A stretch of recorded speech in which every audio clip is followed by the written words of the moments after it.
तो कहानी की शुरुआत होती है और हमें रॉजर नाम के एक लड़के को दिखाया जाता है जो कि अपनी स्कूल की छुट्टियां होने के बाद वो अपने घर आ रहा था और उसको घर छोड़ने के लिए उसकी घर की नौकरानी आई होती है। यहाँ पर हम देखते हैं कि रॉजर अपनी नौकरानी को देखने के बाद मन ही मन बहुत ही ज्यादा खुश हो रहा था। अब हम देखते हैं कि वो घर पहुंच जाने के बाद अपनी मॉम से मिलता है, लेकिन उसकी मॉम की नजर उसके गीले पैंट पर पड़ जाती है। दरअसल यहाँ पर हम जान पाते हैं कि रॉजर ने अपने नौकरानी को देखते हुए अपनी पैंट को गीला कर लिया था, जिसको उसकी मॉम देख लेती हैं। अब अपने घर के अंदर जब वो आता है तब वहाँ पर वो अपनी सिस्टर से भी मिलता है, जिसके बाद उसकी सिस्टर उसे अपना घर और जंगल घुमाने के लिए लेकर जाने लगती है। अब जब वो जंगल में जाता है तभी उसकी वही नौकरानी उसे फिर से मिल जाती है। जब वहां पर उसकी नौकरानी को इमरजेंसी लग जाती है तब वो वहां से भागने लगता है, लेकिन तभी भागते हुए उसका पैर फिसल जाता है और वो नीचे गिरता है। तभी उसे पता चलता है कि जंगल से किसी और की भी आवाज आ रही है, और जब वो उस आवाज की तरफ और पास जाकर देखता है तब पता चलता है उसे कि उसके घर की नौकरानी किसी और आदमी के साथ वहां पर रोमांस कर रही है। और ऐसा देखकर रॉजर फौरन अपने घर पर आ जाता है। अब जब वो अपने घर के कमरे में होता है तभी उसे फिर से आवाज सुनाई देने लगती है। अब जब वो अपने दरवाजे से बाहर देखता है तभी उसकी नौकरानी उसे दिखाई देती है, जो कि अपने रूम से आधी ही बाहर निकली होती है और वहां भी कोई उसके साथ इंटीमेट हो रहा होता है। अब जब ये अपनी बहन के साथ सोने लगता है तब उसकी बहन उसे बताती है कि हमारे घर में जो आंटी रहती है वो अभी तक वर्जिन है। अब अगली सुबह उसकी सिस्टर फिर से उसे जंगल घुमाने के लिए लेकर जाने लगती है। तब उसकी नजर वहां पर पड़ती है कि जहां पर उसके घर की नौकरानियां नहाने के लिए आया करती हैं, और तभी वहां पर एक एक करके उसके घर के नौकर भी आने लगते हैं। और इन तीनों नौकरों को देखने के बाद यहाँ की नौकरानियां अजीब अजीब इशारे भी करने लगती हैं। अब इसके बाद हम देखते हैं कि रॉजर नौकरानियों को और भी करीब से देखने की कोशिश करता है, लेकिन वहीं का एक नौकर उसे ऐसा करते हुए देख लेता है और उसको वहां से फौरन जाने के लिए कहने लगता है। तभी उसे वहां पर उसकी सिस्टर मिल जाती है, जो कि उससे पूछती है कि अब तक तुम कहाँ गायब हो गए थे। अब इसके बाद उसकी सिस्टर उसे पास ही की चर्च में लेकर जाती है और उसको वहां से चर्च की छत पर लेकर जाती है। और वहां पहुंचने के बाद वो दोनों देखते हैं कि वहां पर रॉजर की आंटी आई हैं, जो कि चर्च के फादर से कहती हैं कि जब से हमारे घर में रॉजर आया है तभी से मैं उसे पसंद करने लगी हूँ और मेरा बस दिल कहता है कि मैं उसके साथ अपनी हर रात गुजारूं। अब जब रॉजर को ये बात पता चलती है तब वो बहुत ही हैरान हो जाता है।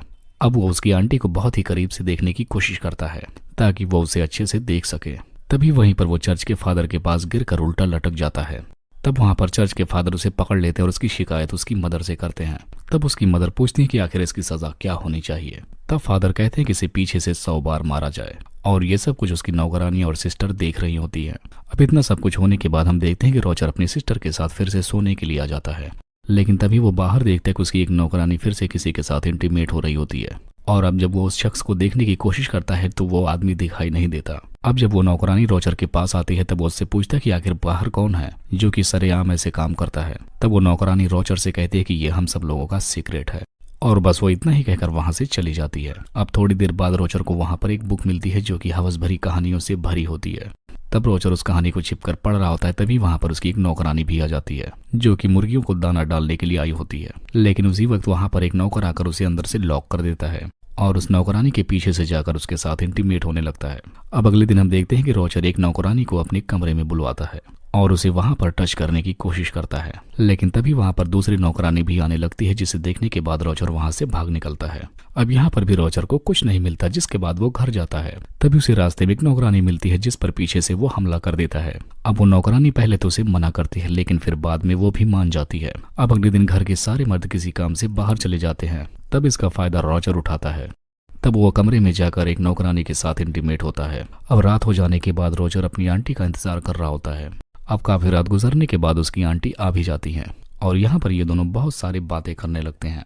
फिर वो उससे कहता है कि तुम अभी तक वर्जिन हो और इसमें मैं तुम्हारी मदद कर सकता हूँ, लेकिन यहाँ पर पहले तो उसकी आंटी रॉजर को मना करती हैं, लेकिन उसके फोर्स करने के बाद वो मान जाती हैं, जिसके बाद आज रात ये दोनों यहीं पर इंटीमेट होने लगते हैं।